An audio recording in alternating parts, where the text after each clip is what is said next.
Hello and welcome to Penmanship, a podcast about Australian writing culture. I'm your host, Andrew McMillen. Before I introduce today's guest, I wanted to make mention of some exciting news.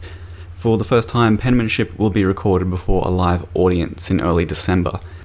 This episode is being published in late November 2015, and next week, Wednesday, 2nd of December, I'll be interviewing the Australian music journalist and author Jane Gazzo at the Brisbane Powerhouse about her new book, The Untold Story, about the Australian performer John Farnham.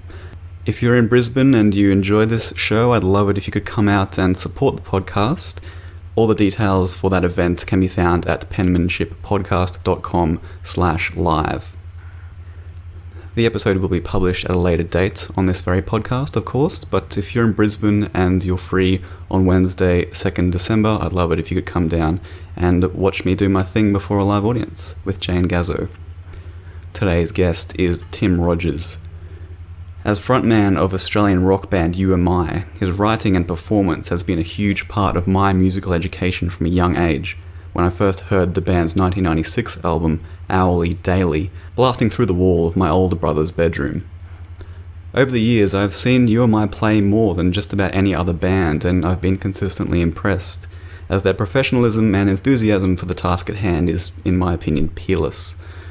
Away from the band he has fronted for more than 25 years, Tim is an accomplished solo writer, musician and collaborator, most recently with the Bamboos and their 2015 album The Rules of Attraction. In recent years, he has written a few non-fiction pieces for the likes of The Monthly and The Age, which is something he's planning to do more often. This conversation was recorded on a Saturday in late November, the morning after UMI's performance at the Triffid in Brisbane. The band's 10th album, Porridge and Hot Sauce, had been released a couple of weeks earlier. I love this album, and said as much in my review for The Australian, where I awarded it 4.5 stars out of 5. Outside Tim's hotel room in inner-city Brisbane, it was approaching 35 degrees. He had closed the curtains, and it was so dark inside that I could barely see my notes on the table in front of me. After making me an instant coffee, Tim cracked open a Crown Lager, and we perched at a small table nearby a noisy fridge. Tim's speaking voice is surprisingly low, or perhaps not so surprisingly given that he shouted himself hoarse for an hour and a half the night before. You'll hear the fridge clicking on and off periodically throughout the interview. Our conversation touches on how he and the band construct set lists ahead of long national tours, the different attitudes that Australian and overseas audiences bring to his work, how his on-stage persona has changed over the years, how he approaches writing songs about personal matters, and what he has learned about keeping some private material out of bounds in his public work, the different emotions that he experiences when starting and finishing songs, and why he sometimes messes with some of his most popular songs when performing them live. Introducing Tim Rogers, songwriter and musician.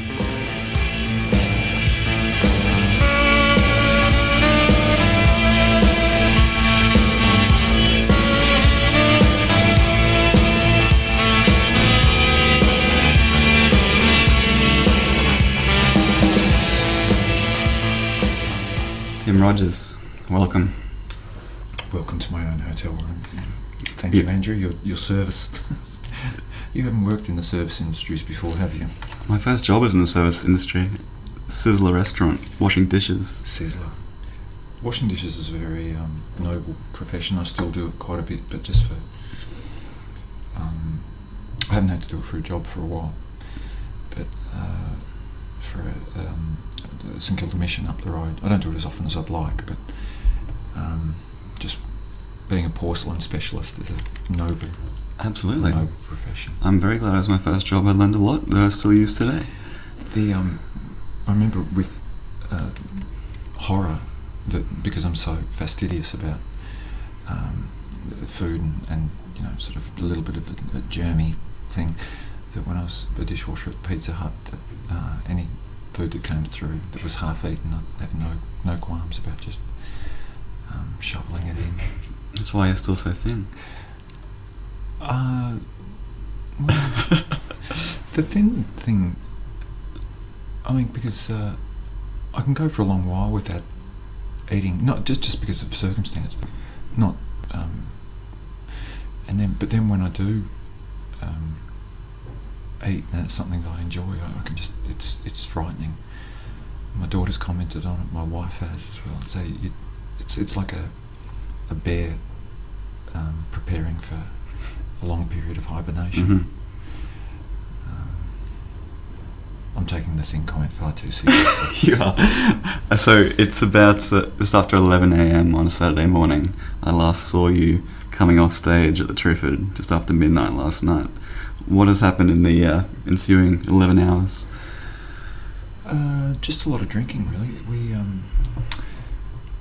I had some friends there last night that I hadn't seen in quite a while, and John Collins, who's one of the owners of the Triffid, bought me a magnum of champagne, Mm-hmm. and I thought it would be very rude not to drink it. So yeah, just lots of carry on and drinking, and I think the other guys were going out to a club, but I thought I could do without that. So I just had my own little private party here by myself. Right. So that old sort of Janis Joplin adage about, geez, you make love to 20,000 people and you go home alone. That suits me fine. So I have my own thoughts about the show, of course. I was there last night. How did that feel to you, coming off stage? It was really hard work, actually, last night, because I was speaking about it with Stevie, a keyboardist, that if you notice people in the crowd who look disaffected by what you're doing, the image of that sticks with you during the whole show, and people can be smiling and enjoying, but if there are two people right up the front who are just staring at you and look like they're not enjoying themselves, your whole night is sent to them. You know, it's like that when people say you can get 6,000 compliments, but if you get one disparaging comment, that's the one that sticks with you. So I was trying to get these two people to enjoy themselves all night, and at the end I just had to look at them and go, you know, are you having some fun? I mean, Yeah. they just sort of nodded. Like, oh Christ. Why do you get to the front row at you and my show to not have a good time? Oh look, maybe they were. I mean, they maybe just suffered some terrible news and just needed some music as a bit of a some kind of sublimation of grief or passion, Mm-hmm. which I thought about at about 5 this morning. I mean, maybe in the past that the apprehension over whether you're doing a good job, I would have, you know, ill-temperedly berated them, but now hopefully thinking, well, look, I don't understand their situation, so I'm just going to work harder. I actually had the feeling I worked kind of hard last night. It's a good feeling, really. Must be a good feeling too, the fact that it was a full room. I was down the very back, and so I could see the crowd's response to the new material, which you opened with several in a row at the start, and then obviously that the hits that people have come to expect. The difference between the new stuff and the hits is quite stark, as it probably always has been throughout your career. Yeah, that's understandable, but you know, recognition of certain songs. I remember we did a lot of touring with the band Rocket from the Crypt from San Diego, and they're very heroic to us just as people and as a band. And when I went and saw them play a few months ago, the excitement that I felt when they played, you know, some of my favourite songs, that never kind of goes. So if you play in a band or you perform and you know, exasperated with why people want to hear songs that they recognise, you know, I understand that now. You know, the folks calling out for Berlin Chair. It's because of the way it's delivered that it's mildly irritating. Berlin Chair. When I didn't say it last night, but often I'll say, you know, sir, madam, the chances are we're going to play it. There's a really good chance we are, just not now. So please don't wreck your voice shouting out for it, because you know it's been registered, it's in there. Let's just Duly noted.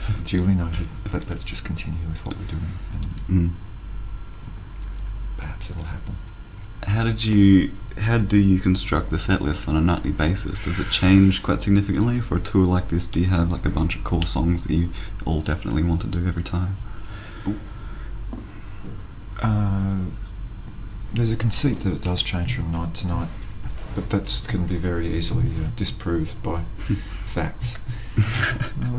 I think a lot about set list before a tour, and when we hit onto a good one, we kind of run with it, and then we're at the stage now where we've, I think, done about 14, 15 shows, and now we're like, nah, come on, let's change it up. So we're going to do a bunch of songs with Taylor and Eliza taking the lead vocals, and we're just their backing band. I thought, well, why not? They're amazing. And while we always think, hey, let's throw in some obscure songs of our own, it's more fun to play covers of other people's songs. So I think we're going to try a Discharge song tomorrow. At some point I want to play a Minor Threat song. I thought that's perverse for such a cocky ponce like myself singing Minor Threat songs. I remember a show at the Hi-Fi in Brisbane, probably 2010, maybe after the self-titled album, where you guys played felt like 8 to 10 covers. Do you remember that? I don't know if that was just something that struck you on the night, like I Will Dare by The Replacements among many others. Right. I can't remember a song that Rusty sang where the possibility of anyone knowing what it was in the audience was extra. It was the Penetrators, maybe. So small. And we had this talk about afterwards. I thought that one of the reasons for doing covers is that recognition of an audience, like, oh, geez, I wouldn't have expected them to do that. But then we thought, nah, look, if we enjoy it, then that should just be the only basis for it. Mm-hmm. That's the kind of discussion that goes on at 4 o'clock in a hotel room. What are we actually doing? So this is a podcast about writing. So a lot of the people I've spoken to in the past are authors and journalists and critics. And what's different about having songwriters on the show is that your career relies on an element of repetition. So an author will write a book and that's it, it's done, it's out in the world, or a journalist will write an article, they'll do it once. Whereas as a songwriter, you'll write something and then have to perform it perhaps hundreds of times throughout your life. How do you grapple with that idea of repetition? Do you enjoy performing in the same way on a regular basis? Or? Well, we've been afforded the opportunity because of no great success that we don't have to deliver a note perfect, pitch perfect version of any particular song any time. That's what a lack of great success can offer you. The pursuit of having a hit song, and I've pursued it for sure, but the perils of that are that every night you perform you've got to deliver it, and people love that song and you've got to deliver it as close to the recorded version every time. That'd be awful. Awful. I don't have to grapple with it at all. I like playing those songs that people recognise. I didn't always, but now I like seeing people enjoy themselves. You're waking up this morning and thinking that the band will probably play a few songs that are well known tonight. Doesn't please me greatly. I'd much rather be doing something else. But come around 8 o'clock at night, you think, oh, there's a possibility that 50 or 60 people are really going to get off on this. And I think it's not a bad job. You played Heavy Heart in the encore, just with Stevie on keys, and you changed the diction, the cadence, a fair bit from the recorded version. And that reminded me of seeing Eddie Vedder a few years ago. He's a good guy, Eddie Vedder. He played I like him a lot. A Better Man, and he completely changed the cadence of the song, and it throws the crowd so much because they want to sing along to the melodies that they love, as with Heavy Heart, and yet they can't quite do it because you're changing things. Well, if in that situation, Ed changing around the scansion and cadence of that song. I love that. I mean, I don't like Pearl Jam much, unfortunately, because they're fucking sweethearts. And I know that if he was mucking around, that he'd get a kick out of that, and he's probably having to reinvent that song to make it enjoyable for himself. And I'd look at that and think, well, there's a guy who's wanting to enjoy each show, and I've enjoyed watching him over time come around to this point where he really does seem to enjoy making music and touring, and after years where I'm sure it was disenjoyable for him,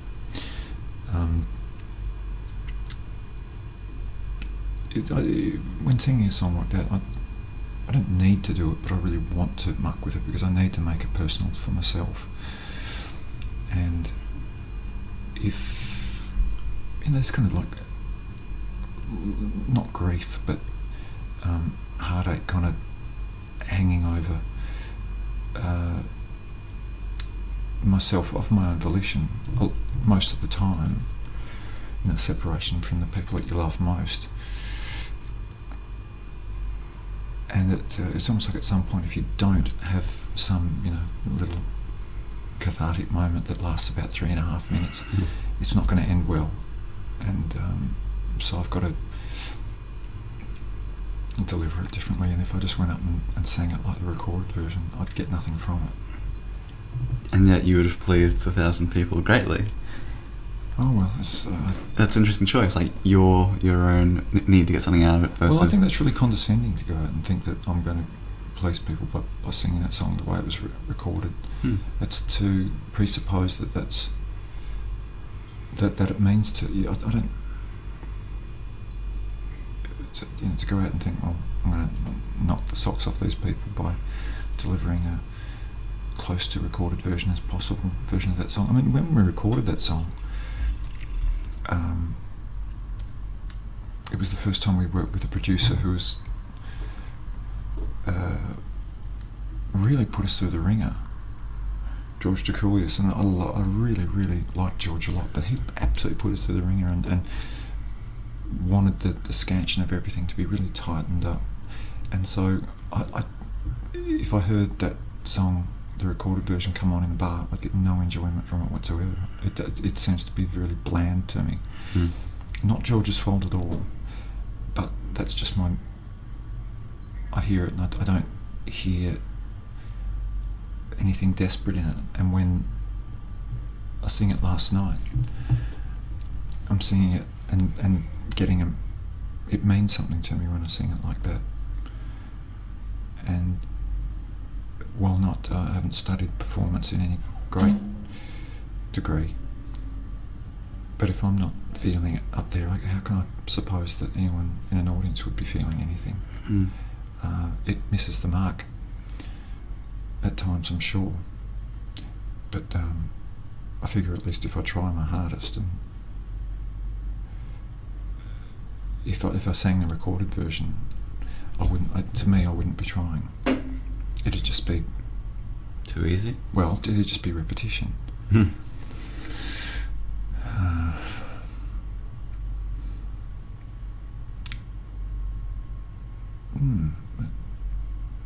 It'd just be repetition and nothing apart from that. And to look and see 1,000 happy faces, I think would be really. That would be narcissistic.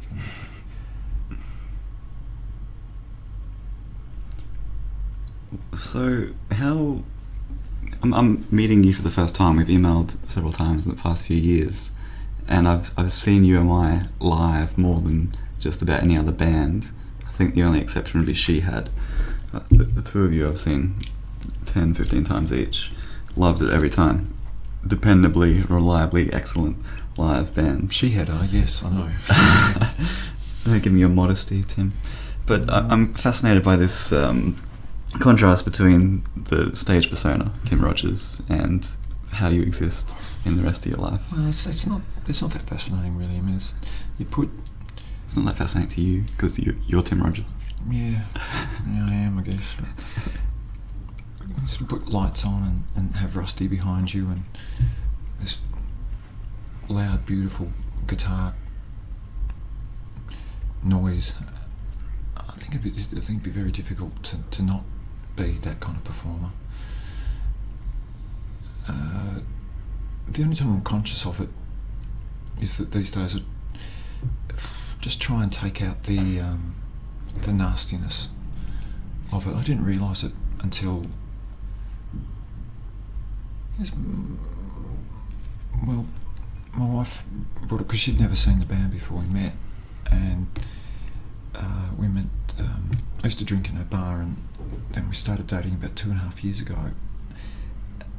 And because she didn't grow up with the band or seen us for 20 years, and she'd mention things like, "Oh, you know, that could be a little misinterpreted." And I mean, it was probably just, you know, whiskey or insecurity, and why all that kind of nastiness and that on-stage thing would come across. And these days I just want to take that out. I just want it to be enjoyment and frivolity, and in the same way that when if I go and see Barry Humphries on stage,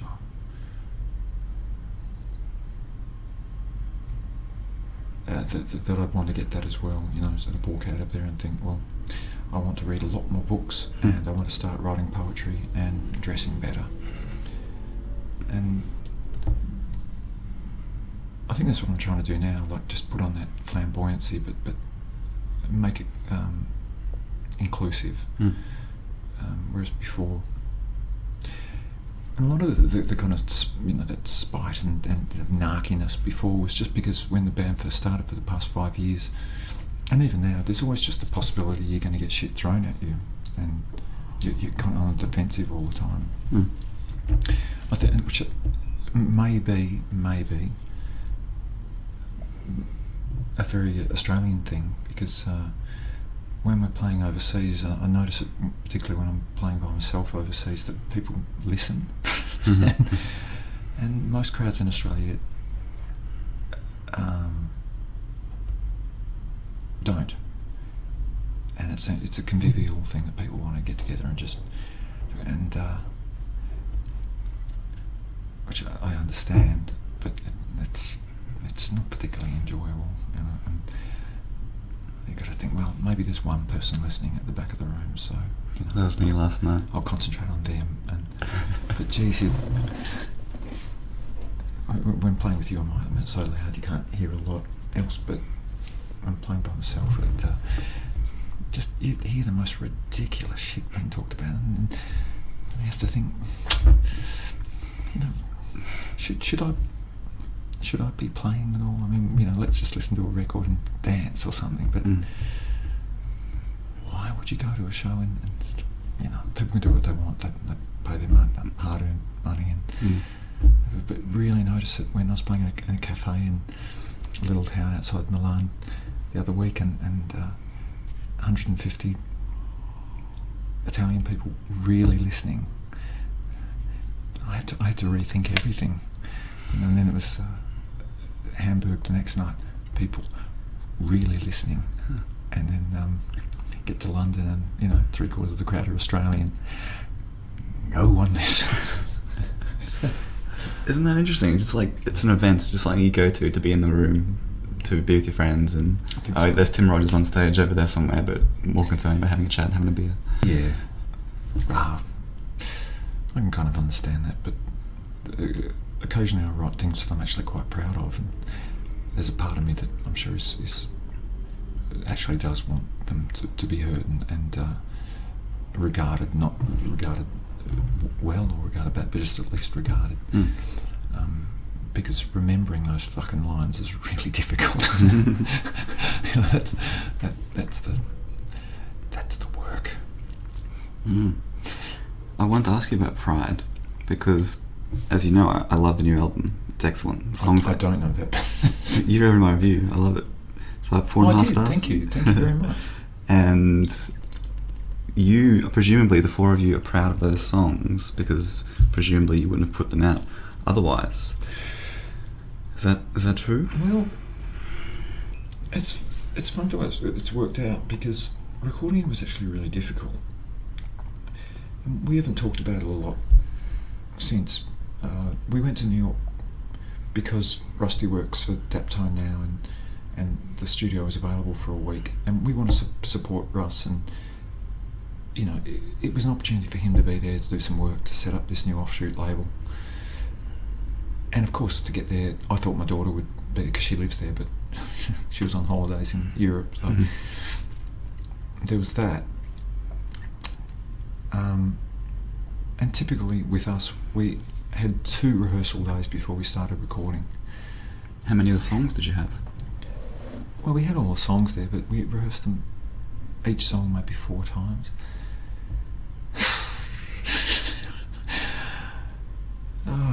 We really do plan to rehearse a lot and to work things out, but really we run through things twice, then go down the pub and talk about it.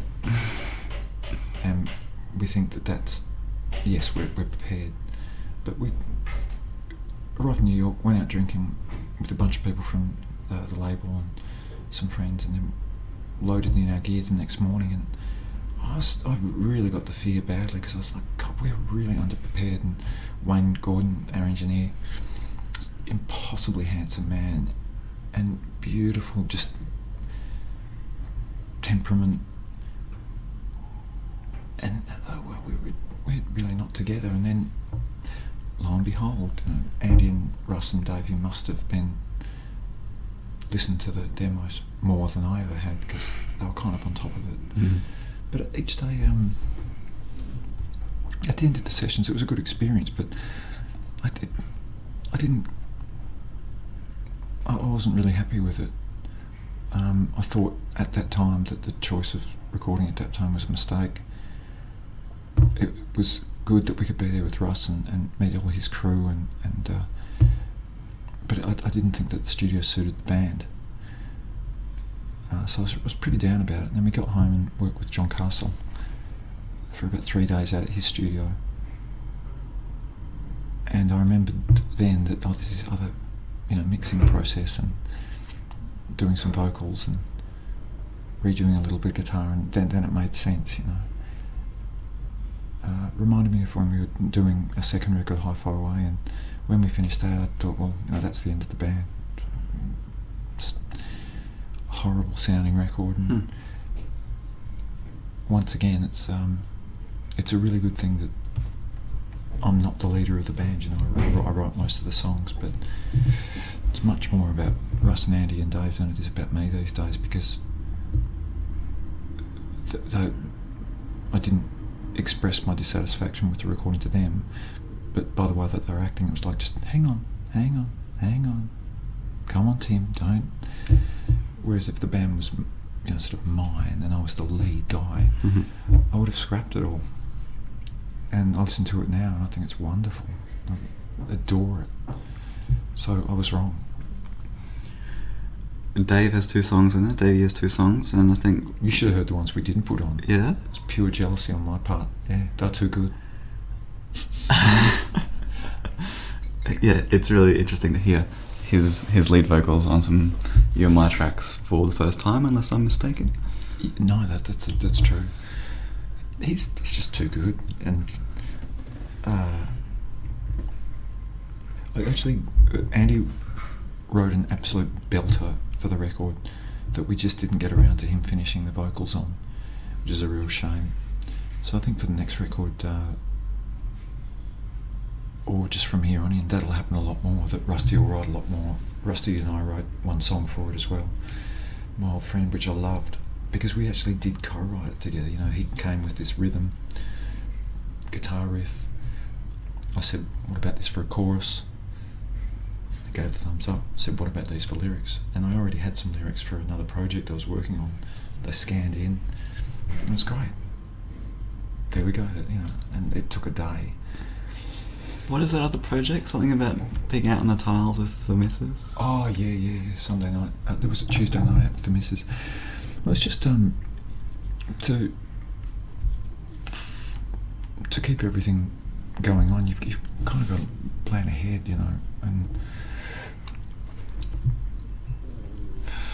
got to think, well, Ruby's school fees are going to come through again in a couple of months, and I quite like my apartment. I'd like to keep up the rent. And you go think, oh shit, but I've got nothing planned for April or March, and so just a lot of projects half finished. This Tuesday night out with the missus, which I just wanted to be a little song cycle, and then there was another project called an Actor Retires, which I wanted to write for well, I thought maybe for Barry Otto actually, but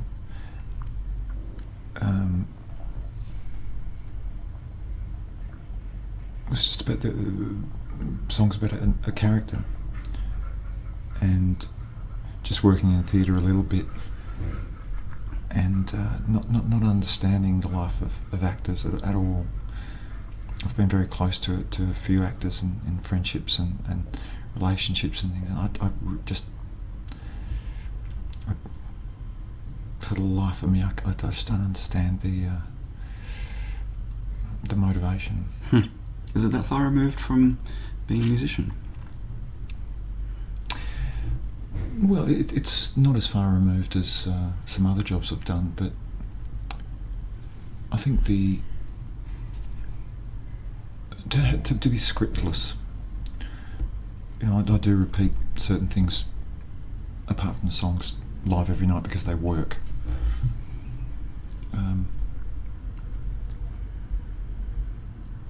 But working scriptless is the way I'd like it to be. I wondered why I was getting anxiety attacks again and getting really sick while doing a show at the start of the year, theatre show, and Rosemary and I talked about it, and she said, I think it's that you've felt trapped and every night you knew what you had to do and where to hit your mark. And I thought I really appreciated that, and I thought I loved it, but no, I don't think I do. Mm-hmm. And so when the opportunity came for some other theatre projects this year, I really had to think about it. I thought, gee, that's going to be tough.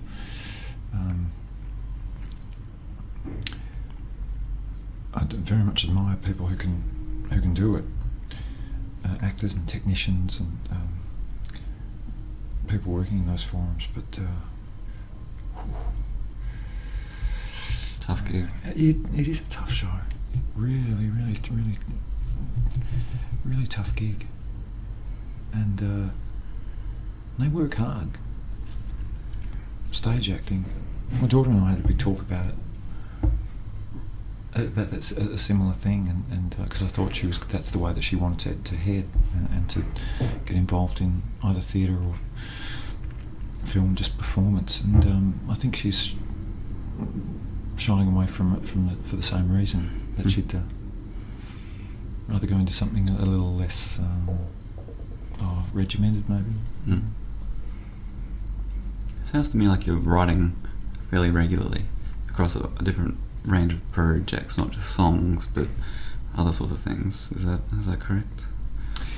Well, I should be, because I've got a loose contract to finish a bunch of stories for early next year. But when I'm on tour at the moment, during the day, it's just about recuperation and then preparation, really. And but possibly it's all boiling away. I sort of know what I'm getting a firmer feeling about the way I want to write. I had a very interesting meeting with my agent about, she said, the way that you write, it's all very pithy and quippy, but write long. She didn't put it this way, I'm paraphrasing, but it's exhausting to read someone who's obviously just trying to throw in 16 metaphors a paragraph, and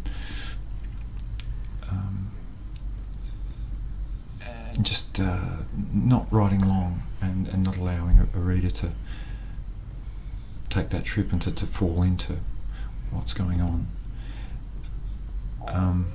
So I'm just trying to do that at the moment, not big in your writing, be, hey, aren't I smart? Aren't I smart? Mm-hmm. Aren't I smart? Another big word I barely understand, another metaphor I barely make sense. and to instead, go for a stroll.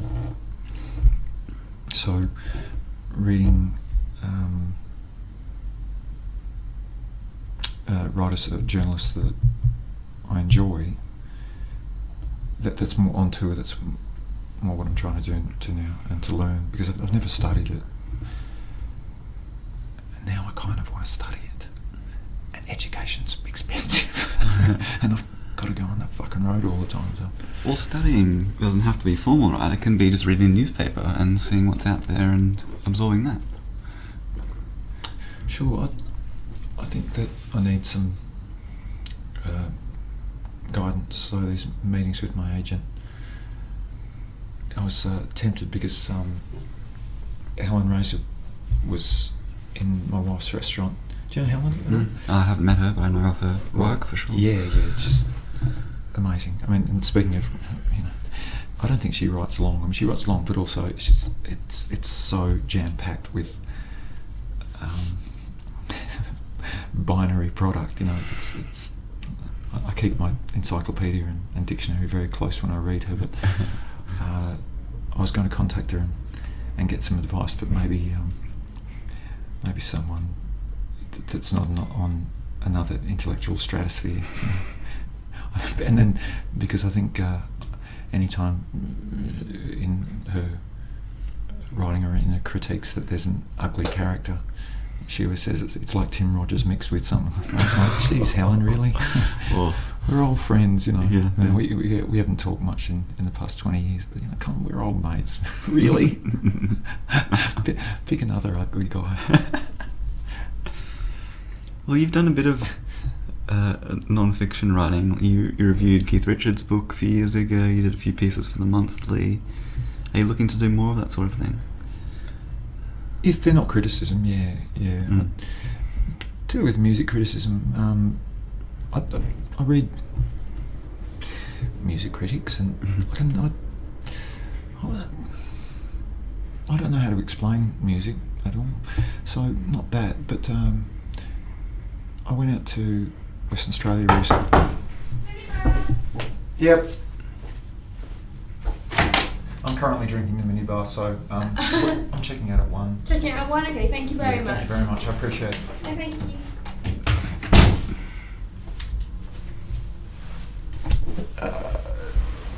Out to West Australia to Kalgoorlie with my dad, because he's an ex-footy player and umpire.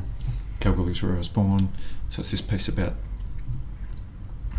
going back out there with Dad, and sounds great. Yeah, it was an amazing weekend, and it meant a lot to both of us. And I'd rather write about that because it's about Dad, a little bit about me. I was on the flight home. I realised it was my birthday. It was my 46th birthday, and that was the age that my dad would have been when I left home. Those little coincidences, and so I started writing that and sent it to Melanie, my agent, and then she sent back 20 pages of notes and critiques, and I was really crushed. So maybe that will be my formal education. Oh, I was really hurt because, and then reading Patti Smith's last book. Well, I was in Paris a couple of weeks ago, and reading her book and going and seeing her play, and I was going to write back to Melanie and say, fuck you, Melanie. Look, have you read Patti's book? It's this rambling kind of, da-da-da-da-da. And then, I put my martini down and thought, no, I'll hold on to that, and we talked about Morrissey and his prose writing and his autobiography and why an editor is very important, apparently. Well, I suppose as a songwriter, you're not used to having an editor because you're the one who decides what goes where. The only time, well, there were a couple of records there on our 4th record and 5th and 6th where we had producers in who would bail me up about lyrics and, what does this mean? And it was infuriating. So who the fuck wants to explain themselves in a song about the song? Yeah. Well, it was conversations about how to write hit songs. You know? This is around the time where the idea of co-writing with Ray Davies was floated. Yeah, that's a true story. Where someone from a record company said, "We're going to fly over to London to write with Ray Davies," and you know, I adore Ray. But I said, "Hang on." So I'm going to go and spend 3 days with Ray, falling in love, and then when I come back, you're going to ask me to write with someone that you've chosen, you know, to write a hit song. And yeah, that time in America and the prospect of the band, you know, really kind of making it was horrible. A soft kind of horrible, you know, horrible as losing a limb or having your heart broken, really. I mean, I was wined and dined thoroughly. But the band were really separate and far apart, and you know, who would have thought trying to make a successful band in America with us? And then I got up with Courtney Barnett in New York. She was there at her art exhibition, and you know, it was amazing catching up with her and Jan and the band. And I thought, you know, if in 1998 I could have sat down Warner Brothers America and said, in 2015, a wonderful songwriter from Melbourne, Australia, Tasmania, is going to, you know, not use all these strictures and stuff. She's going to be the most successful Australian artist and be, you know, so just leave us alone. Of course I didn't. I formalised everything and tried to write hit songs, and then kept putting in lines about waterlogged footballs, and which, you know, sort of made sure that it would never be covered, apart from by Courtney. Courtney covered it. Yeah. What an honour. That's such a fascinating way that record companies operate. Like, you had success with Hi-Fi Way, and then more so with Hourly Daily. And the idea is, let's make this big, let's try to explode it, take over the world, which I'm sure you might have had your own ambitions about trying to achieve that as well. But, you know, rather than focusing on the core group of 3 guys who had done so well already, let's bring in Ray Davies or insert songwriter here to try and help them out. Yeah, you're great, you're going wonderful, let's change it. It's when I've been in relationships in the past, and you know, I love you just as you are. Yeah, I love that you're this, you know, loose fucking cannon. But now, can you change that? You have a song titled that, don't you? Yeah. Thankfully, you know, my wife is as loose a cannon as I am, but very respectful. We err on the side of kindness. That the reshaping musicians to become successful, and I've been close to people in the past that I've seen that happen to them, and what it does to people. It just makes you doubt everything and treat people differently, and see it all as a climb up the totem pole, and it's not good. It's not good for you. I can understand people desiring success, absolutely. I mean, I'd love to. Success in anything can afford great little peripheral stuff. You know, you can get a better baguette. You know, your dressing room's a little cleaner. You can get a carton of beer rather than a 6-pack. It's wonderful, but what you've got to do to get it in that form, you know, if someone says this is what you need to do to become successful, or just, you know, warning bells, bang, bang, bang.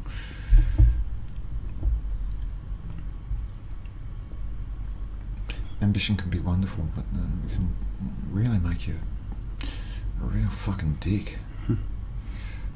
You wrote a letter to yourself 20 years ago recently for Huffington Post, and as part of that you said 20 years ago you wanted to be regarded as a great songwriter, and you wrote about how rather than being immersed and included in scenarios or in situations, you'd kind of be off to one side observing and looking for the perfect way to phrase a scene and to find the right rhyming couplets and that sort of thing.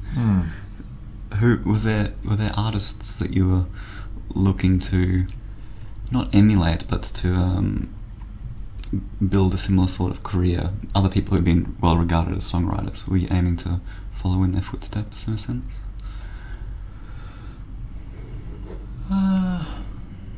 What an interesting question.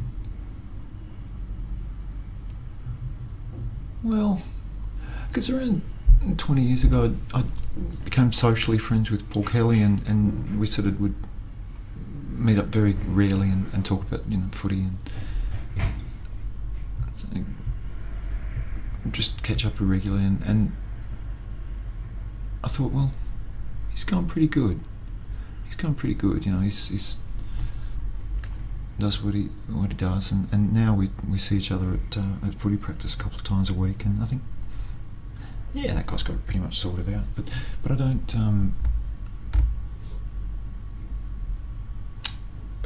We're very, very different people, and he's a lot more considered than I am.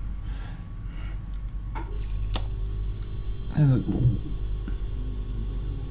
I caught up with Warren Ellis a couple of years ago, and he was out with the Bad Seeds, and we were doing a theatre project. He and Nick wrote the music, and so Warren and I went out for a couple of days of doing press, and he's an extraordinarily charming man, and I was with him, and I thought, yeah, I want to live like Warren. Yeah, I wouldn't mind going and living in Paris for a while. His wife and his kids are beautiful, and I thought, yeah. And I thought about Nick for a while. I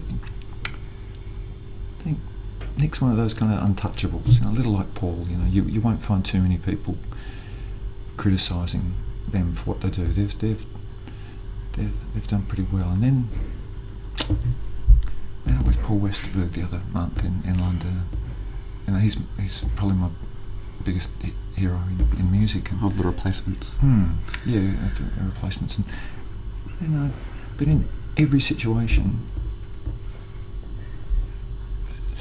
nobody's situation's ideal. I'm sure they have their privileged woes and difficult times, and so no, I'm probably. It'd be a lot better if I gave you a straight answer and said, Noel Coward. I think Noel Coward did very well for himself, sort of living in Jamaica and painting lithe young boys, and being such a articulate, funny, wonderful songwriter. But definitely there are ones around. I mean, it's almost like the untouchables. Is it enough just to be in their presence? Like, are you looking for something in particular when you meet with guys like Paul Kelly or Warren Ellis? No, I know that's not going to happen. It's different in the situation with Paul because we're mates, and I don't think we've ever talked about songwriting. Are you serious? I find that very hard to believe. No. Neither of you have spoken about either of your music? No. Wow. It's no need to. There's so much else to talk about. Yeah, right. We've toured together a little bit, but no, we've never written together or wanted to, and no, just social, and I've been in the presence of people who have, when they meet someone like Paul and they want to grab like information, they just see it as being awful, and that's I don't see how that's going to be pleasurable for him. So no, when I met and meeting Pete Townsend was a pretty big moment for me. But we talked about, well, actually Rusty instigated the conversation. It was about the mod scene in 64, 65 round, and then Pete went into this story about touring with the Small Faces in Australia in 68. And this was we didn't bring it up, Pete went into this rambling story, and it was a magical evening of Pete telling stories about small faces. And so I remember before meeting him, I thought, no, I don't want anything from him. If I've got such affection for these people, I'd like to know they're okay. And that was Rosie and I were near Ricky Lee Jones in Hamburg the other week, and I love Ricky Lee Jones. I adore her.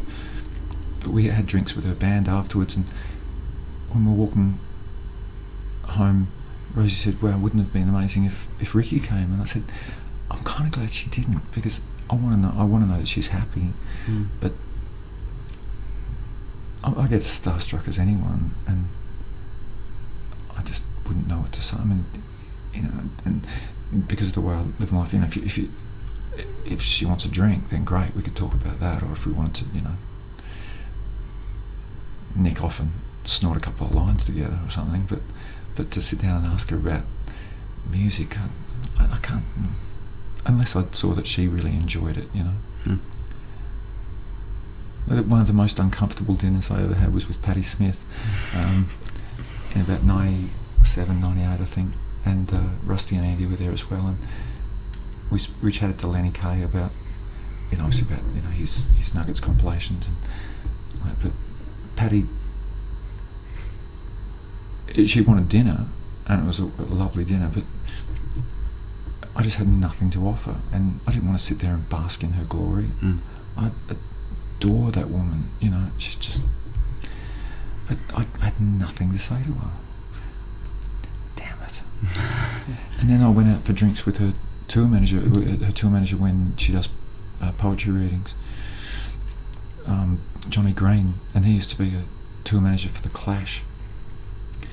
And it was with Johnny Green, Dan Sultan and I were doing a show with the Black Arm Band, so it was Dan Sultan and Johnny Green, and Sam Cutler, who was tour manager for the Grateful Dead and the Stones. And that was interesting because I felt like we were all workers, and Johnny would talk about Paddy's poetry tours, and Sam would talk about, oh yeah, well, Jerry, it's when he went from heroin to coke that it all went wrong. And I thought, yeah, we're workers, but when you're with sort of artists, it's like, I don't know what to say. I can sort of feel like, if Paul and I go out for drinks and we kind of, let's not talk about music, all right? We talk about football, we talk about girls, our kids, anything but songwriting. Who do you talk to about songwriting then, besides presumably your bandmates? Like, do you ever run lines or drafts by anyone and say, is this any good? No. Never have? I talked to Rosie a bit about it, my partner, because we have a laugh about it, and I'll sing tunes to her if they're humorous, but no, I don't. No. And it's a very private thing then, personal, insular. It's a really, really great feeling when things scan in.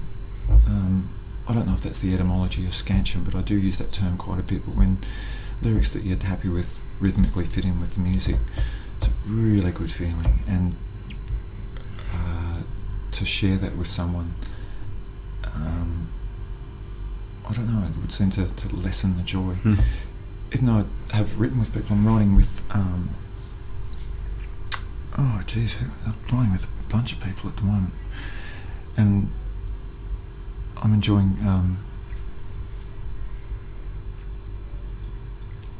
collaborating a little bit more. Megan Washington and I wrote a song together for a soundtrack, and so we met up at a hotel, and I played a bit, and then she said, how about this and this, and she was so quick and smart and great, and that was kind of good. But we kind of finished the song, recorded it, sent off the demo, and it all happened really quickly, and it wasn't a laboured process, and I think we were both thankful for that, because I think she likes to work pretty quickly. But then noticing from a distance the way she works, I thought, and knowing her management and producers, and I thought, why is she being asked to co-write with people? She's a wonderful, wonderful, very talented songwriter. Why would you just let her go? Similar kind of thing to you with Number 4 record, perhaps. The record company intervening and trying to push things further. I'm not at her level, so I know you would never say I that. can understand. No, About yourself. I can understand it, but now I really enjoy collaborating now. I mean, with Lance Ferguson, Bamboos, and it's we've just got similar attitudes towards songwriting. It's like, does this remind you too much of something else? You know, and if not, then great, let's put it in. Yeah. Working with him cracked my head open. It was like, this can actually be really good fun. And he'd play riffs to me, and I'd go, write something down, go away, try and finish all the lyrics that night, come back with them, and then say, right, let's go in and record it now. It really was that kind of quick and fun. And I saw that tour back in June, I think it was. You played the first show of the tour at the Triffid in Brisbane, and I wish that show was the last show. It loosened up a lot. Well, hell, pretty nervous. You didn't appear that way to me. You seemed like you're having a great time, and the band, as you know, are fantastic. It's pretty impossible not to have a good time with those people. Yeah. They're individually all really smart, really funny, really naughty, like just up to, they want fun all the time. I was the real nano on that tour, sort of thought, no, I'm not gonna, it's gonna be a drug-free tour for me, and turn up, dress up, deliver, yeah. That's putting yourself and your health first, though, right? That's a pretty responsible decision. Not health, just not wanting to disappoint my friends, really. That's those shows where you turn up just obliterated and try and get through it. The shame of that is something I'd like not to revisit. So it's pretty clear to me you have a love for words. You're a man who loves words, reading, writing. Where did that love come from? I've been thinking about that a bit recently with the writing projects on offer, and I reckon for about 20 years I didn't read a novel, from maybe 22 till about 42. And then, so I don't know if I've got a love for the written word. I just know how good it feels when you put something together that works and that pleases you, and that joy and that physical satisfaction. It's almost a physical satisfaction that you get from it. Keeps me very happy and feels really vital.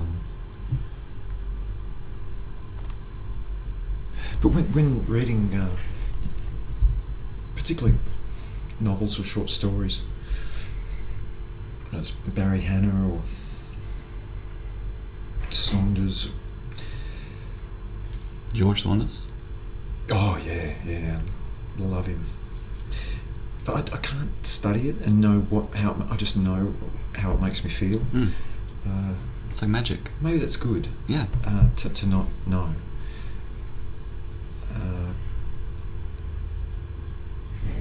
I've been in the company of people that could explain it. Particularly my wife. She can deconstruct books. Not deconstruct, but critique books. I'm a member of a book club. Friend Brian Nankervis and a bunch of other reprobates, and I can talk about my emotional reaction to things, but not the art as art, or why it's literature and why it's not. Rosemary and I were talking about Donna Tartt's latest, The Goldfinch, and this discussion, is it literature? Sure, it's a great story, but is it literature? And I didn't have much to contribute. She did, but those kind of discussions are a little lost on me. So I don't know if I've got a love of the written word, but gee, I like the process. I like the work. Did you read a lot as a boy, as a teenager? No, not at all. I was all about sport early on, I think the only book I read until I was probably 15 was Ian Chappell's book of short stories. And then I met a group of girls at high school, a few of which are still very good friends of mine until now. And they were very poetic. It was almost like they'd eat crumpets and drink tea and read Virginia Woolf and Emily Dickinson, and I just fell in love with, at that point, with that life. I think I was, I just found it all so impossibly romantic, and it was tangible because they were friends of mine. I think they let me be with them, maybe because I was a bit of a rogue element, or a bit of rough trade or something. But I wanted to be like them. I wanted to, go on picnics and smoke opium and read Tennyson. And so from then, ever since, and I did, my friend Therese, who now lives in Tasmania with her family, but we met up last year, and I said, you really were the catalyst for all this, because you made me fall in love with art, when really before that it was just about the Ramones and the Replacements and the Rolling Stones and playing footy and cricket and smoking pot. What did she say to that? I think she blushed a little. What have I done? I've made a career out of this, man. Well, I guess from the outside, my life seems pretty carefree, and maybe she was thinking, I wouldn't mind a bit of that. She's got a very responsible job and 2 beautiful kids and husband, and I just thought, I wish my life was as easy as Tim's, and my life is pretty easy, but geez, I'd give it all away in a fucking heartbeat if I could live with my daughter again. When did you first realise that songs were written, or that people had the job of songwriter? Guys like Townsend and Richards and those guys. I think when I first saw Guy Clark, Texan singer-songwriter Guy Clark, I saw him play at the Basement, and it was probably 96, 97, and seeing this older man with his son on bass, and them buying his record Dublin Blues the morning after, and I thought, oh wow, that's crafting, I thought, wow. It knocked my socks off, and then I started listening to Townes Van Zandt and Difference in That Year, but Steve Earle and country songwriters who really crafted things. I thought, I want a bit of that, because when the band started, we played hard-on songs, but Aerosmith songs, ZZ Top, DRI, Gangrene, and I didn't really think of it song. I thought, just the lyrics, and it was just something to accompany the beat and the riff, and I think it was listening to country music in the mid-90s, and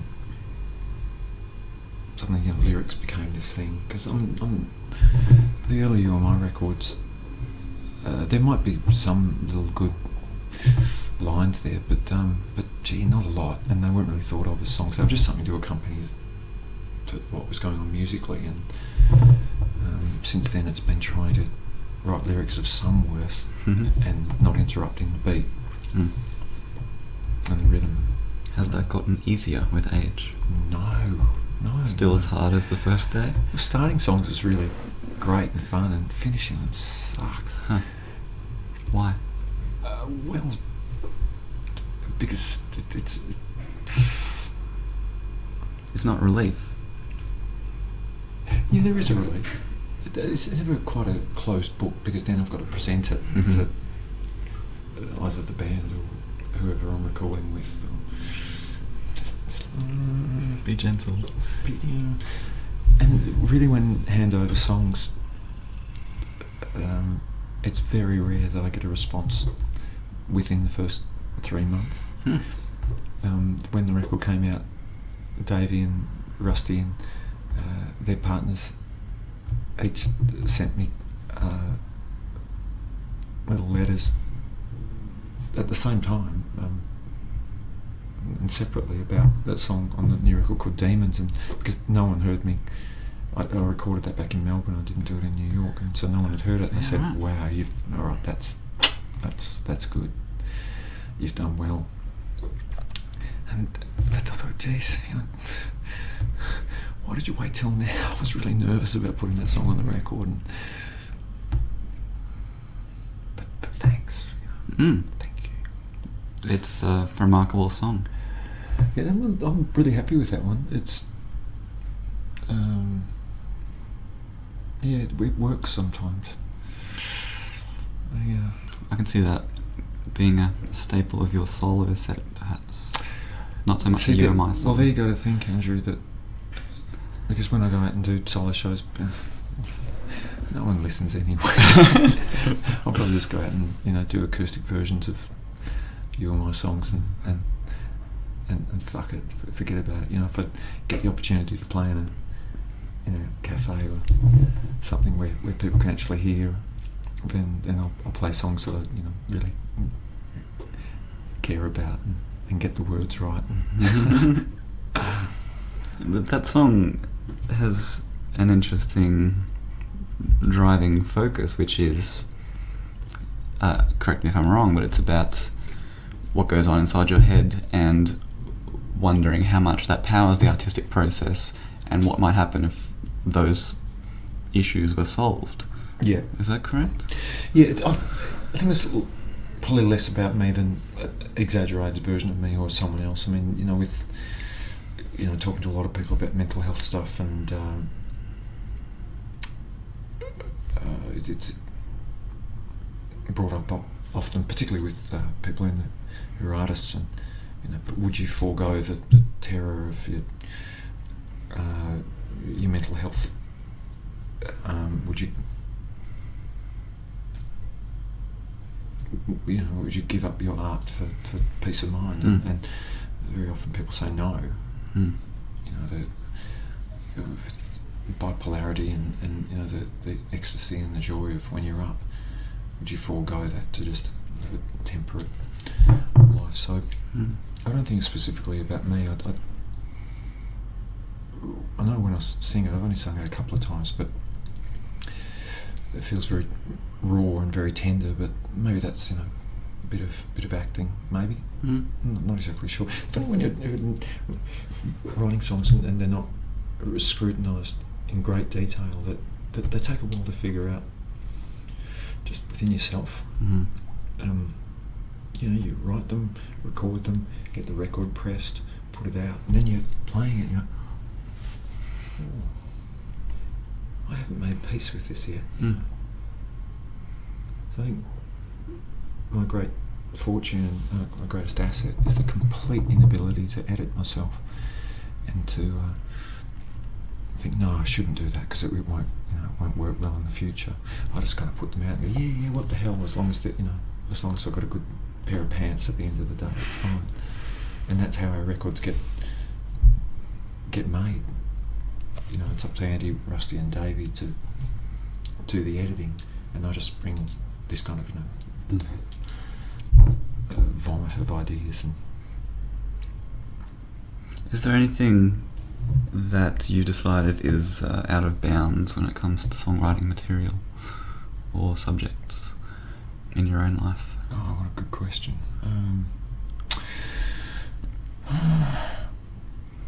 Well, I've had to think a lot recently about writing about my daughter because she's of an age now where, and her mother reminded me of this, that she said, Tim, Ruby can access anything you've said and done. So, she's the biggest thing in my life and my world, and reason for all of this, the main reason for all of this. But I think, they've got to be trying to be a constant reminder that I can't use her. I don't think I've used her in the past. I've written songs about her, and that they're out of love, and I think they come from a pretty good place. But hang on, I'm a 46-year-old man. She's about to turn 15.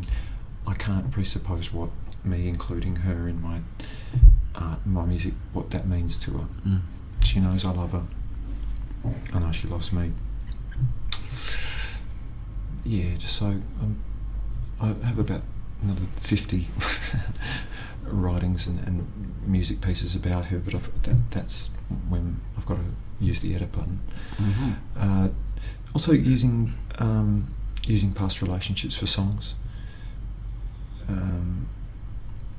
because my relationship with my wife is I covet completely, and I want to be careful about that. And if I take, well, hey, it's my art, what the hell? No, that's not as important as my relationship with her. And if something in a song or in my writing would cause trouble between us, I'd think 3 times before doing it, or just discuss it with her. I think that's about it. But it's not that I'd avoid writing about those situations, but I'd just check in. Like, hey darling, what do you think about this? When the Bamboos record came out, Rosie listened to it and I said, geez, I really thought there'd be more, kind of joyous love songs in there. I said, you wait, darling.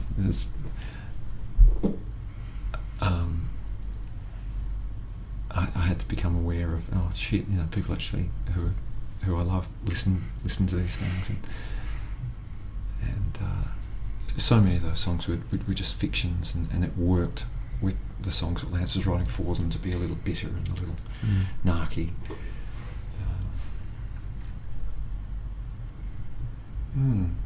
To sort of think that you're writing as yourself and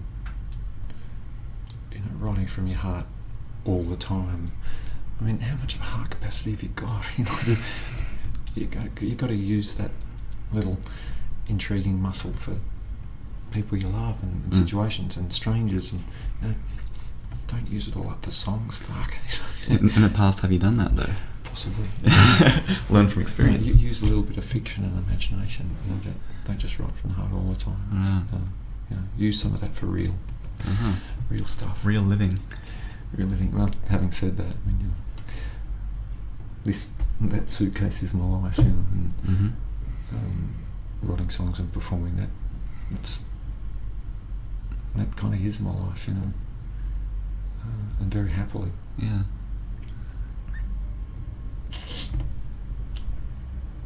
That's a pretty hefty side bag you've got next to it. What else do you carry besides clothes on the road?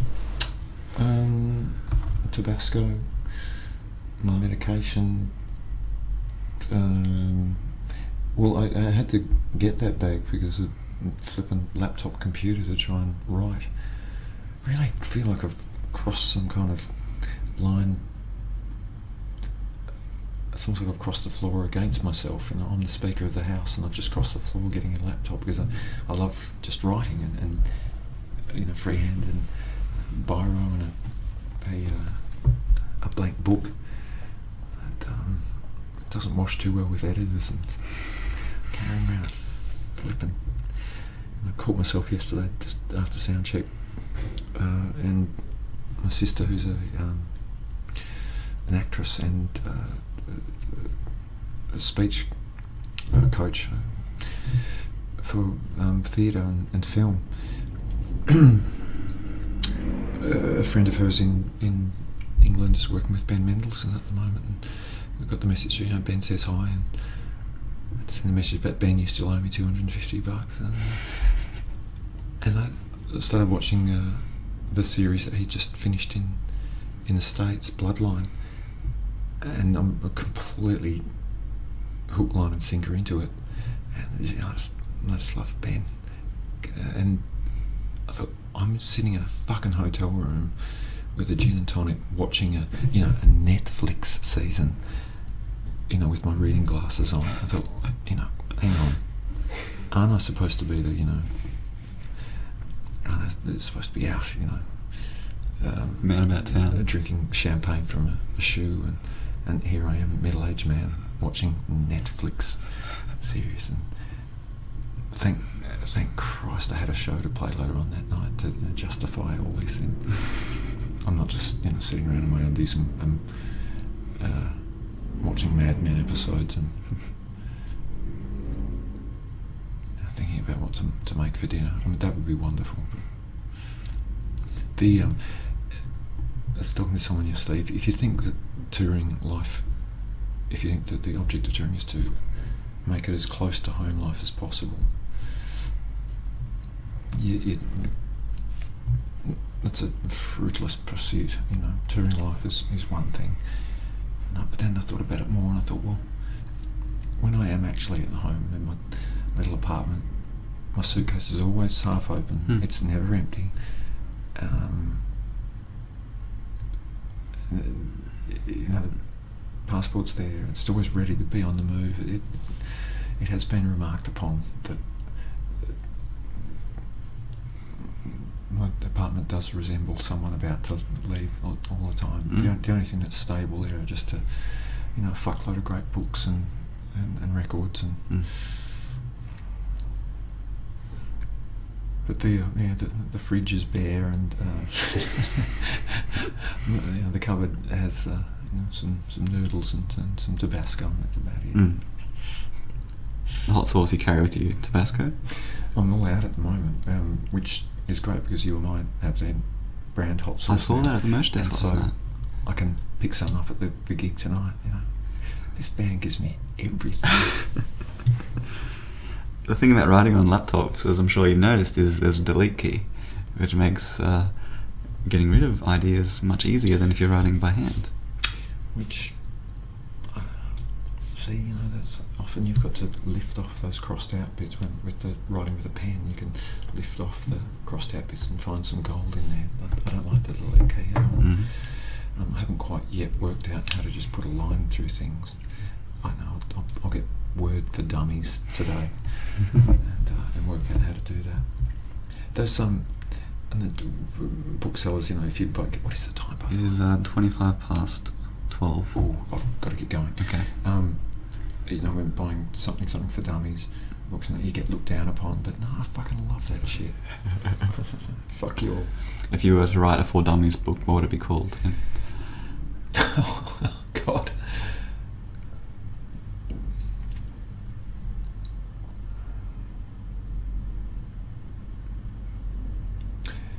Well, I think I'm growing older very well. I think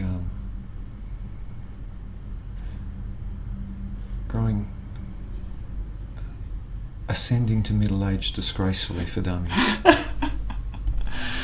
My wife is 51. She turned 51 the other week, and I'm 46, and we do it very well. We don't dye our hair, and we live very well. I think we are very generous people. A little wary of strangers, but inclusive. And for God's sakes, when it's cocktail hour, we if you show an interest and are convivial, it's our shout. It's a wonderful, wonderful way to live. We don't.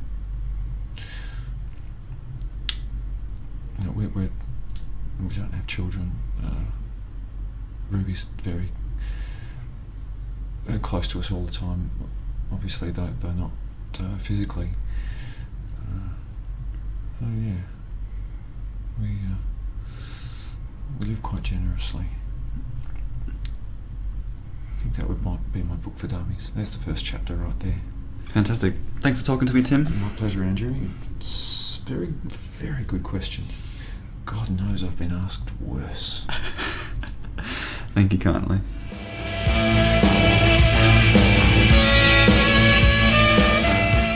Thanks for listening to Penmanship, and thank you to my guest, Tim Rogers.